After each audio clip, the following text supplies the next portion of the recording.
What is up, everybody? It is Alex from Heavy New York calling from the quarantine zone again, and this time we got Kevin of the Acacia strain. Thank you so much for your time today. I appreciate it. Hey, what's up, Alex? Hello, everybody. Yeah, this is great. I'm excited about this.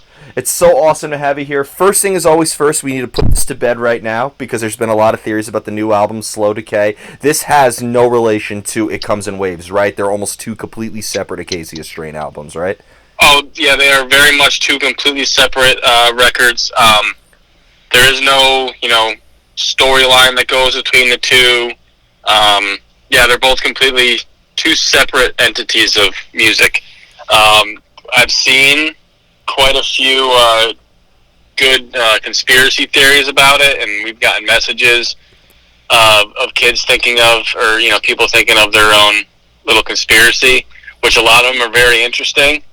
A lot of people are putting a lot of thought into it, but no, unfortunately, I hate to tell you that you wasted your time, but hey, it's great to boost that imagination any way you can, because some of those theories are pretty awesome, but yeah, there's no correlations. Well, that's what art is supposed to do. It's supposed to convey. It's supposed to have people be thirsty for knowledge and convey certain ideas. So you. Oh, right, yeah. You hit the nail on the head right there.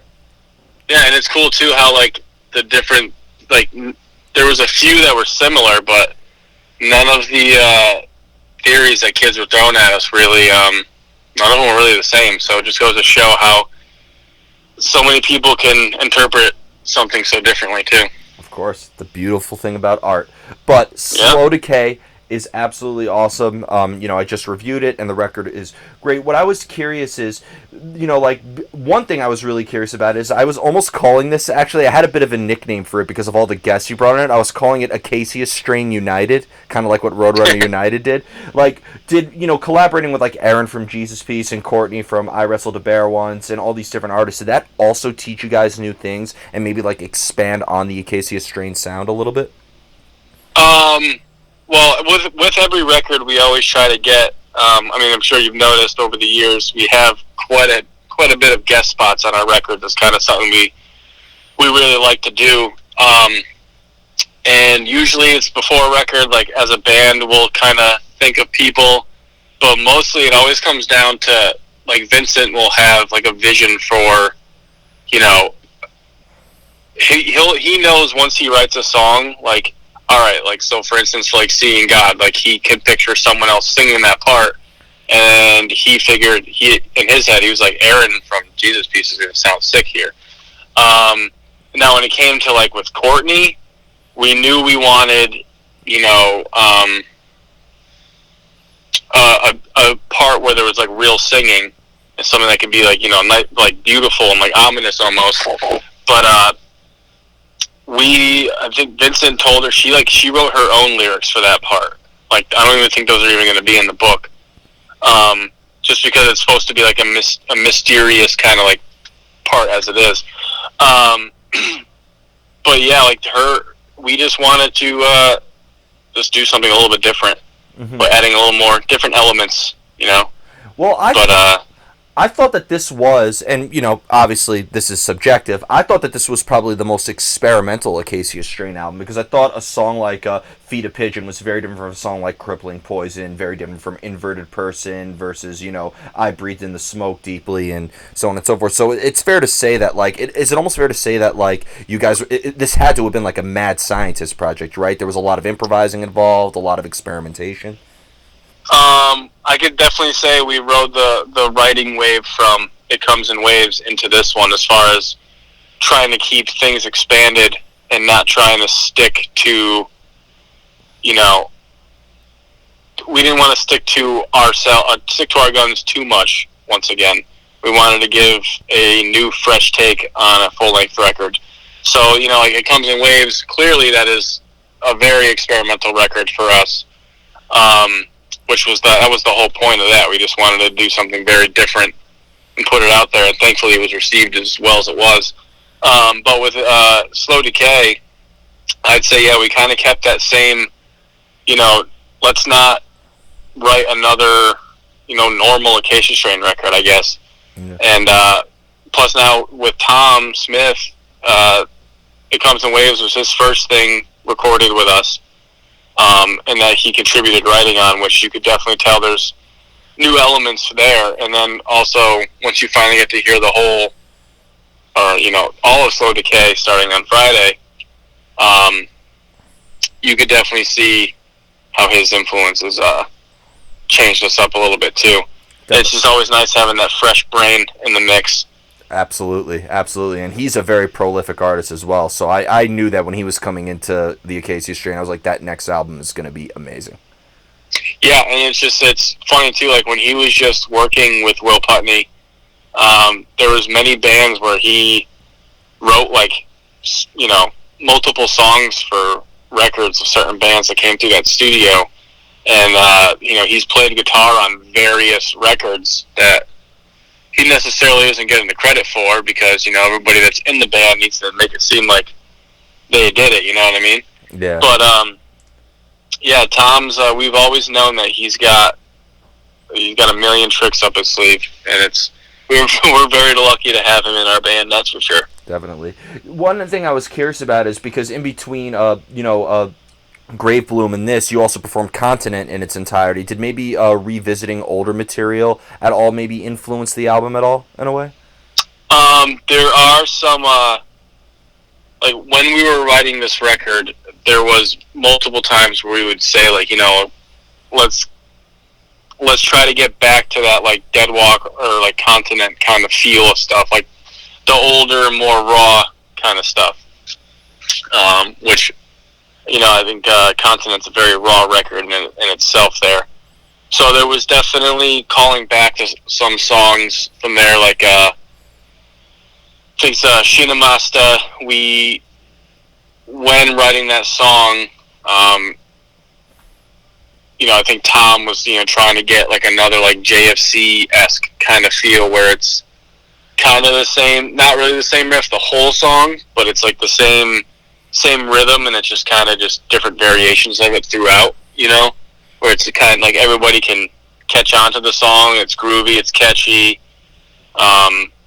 It's almost like it doesn't matter how many times you hear the same riff because it's just as good every single time around, Yeah, I thought that was the most, I guess for lack of better words, return to form song on there, and I'm really glad you mentioned it because I didn't know how to pronounce it to save the life of me. Yeah, it's there's a few different ways to pronounce it, but the way that I put it in Google and had the audio played just so make sure I was saying it right. But it's basically just Shinamasta. Okay. Or there's different ways you can emphasize different syllables and stuff, but that's when you start, it's 10 different dialects you could pronounce that word. But yeah. Yeah. When it comes to being a drummer, do you need music before you lay down the rhythm and the beat, or has there ever been a time where you had a whole drum pattern already laid out and maybe the band could write over that? The way writing has gone, well, I want to say the last old school way of writing a record was Continent, because that record. Actually, no. I would say Coma Witch, because we got to get me, Richie, and Devin got together a lot. We were able to, be in person to write that, which most records nowadays, everybody's doing their demos on a computer, and we're just Dropboxing files back and forth. But I gotta say, the last song I can remember where I had written a specific drum part and a song was built around it was that really Tom groove part in the song C-Word on Continent. I remember I came up with that, it's a pretty intricate Tom part where, and then the song somehow got written around that. DL and I were just, jamming around to that, and then I think we were playing that part, and then we both went into a breakdown-ish kind of part, which is basically, that's how it goes in the song. But I've been wanting to try to write almost an entire song drum-wise and just see if what I had in my head guitar-wise, Tom and Griffin and Devin can try to interpret it the best that I can try to tell them. Yeah, normally I do need I need the riffers to give me some riffs before I could really start thinking of drum beats and stuff. Yeah, of course, especially because like you need to know. Like I've always never understood how drummers are able to like listen to a song and know, okay, I have to put the ride cymbal here, the crash cymbal here, snare here, tom here. Like, that has to be an instinctual thing, right? Yeah, it's like for me personally, like I've never taken any sort of like formal training on how to play drums, or never really dove into theory that much or anything like that. So everything I do is just based off of feel. Like if when I hear a guitar riff, or even like a bass line, like it's just something in me will just click, and my body will just know what to play where, and there's no other really way to describe it. It's all feel. It just all comes natural to me, anyways. As a fan of the Acacia strain, if you played me 30 seconds or maybe like a minute of a song, I could tell that that's off of Continent, that's off of Wormwood, that's off of Coma Witch, Gravebloom, etc. So is it fair to say that the Acacia strain has always liked to take a new approach to every album, or is there kind of like a formula that you try to stick with? It's like I can't sit here and think of like a time where we were specifically like, all right, we need to make sure that this record sounds like this. Like, I feel like whatever mood we are all in personally, coming into like the writing time for a new record and stuff like that, excuse me, all that stuff kind of plays into how that record is going to come out. So like content, like Deadwalk, we're still a young band. We're like really excited, and I feel like you can tell there's a lot of like groovier, like more upbeat kind of, things to Deadwalk, and then, things are getting a little dirtier around the edges, a little more raw, and then you get Continent, and then Wormwood. I think we tried to, take a slightly more, I guess, mature approach to things. We had a way more relaxed, writing that for that record, since it was nobody felt the pressure of having to make sure you got together for this however many days of the week so you could try to force songs out. Like being able to relax like that, DL and I were able to just email things back and forth. We didn't have to constantly make sure we were like up each other's ass all the time to write stuff. And that's basically how it went for the next few records. Mm-hmm. When it comes you were saying? No, go ahead. Oh, when it comes to your live shows, because I've seen Acacia Strain live now at this point. Like I saw you guys in the past 3 years. I saw you on the Chelsea Grin tour. I saw you on the Kublai Khan tour, and then the Continent tour. But like, it almost seems like when I'm watching an Acacia Strain show, your live presence is where you get the full Acacia Strain experience. It's great to listen to the albums, but it almost seems like live is where you get the full aspect of the Acacia Strain. Is there a similar energy though into playing live as you do when you are in the studio, because you're behind the kit both times? I do. I gotta say recording is probably, I love playing shows, but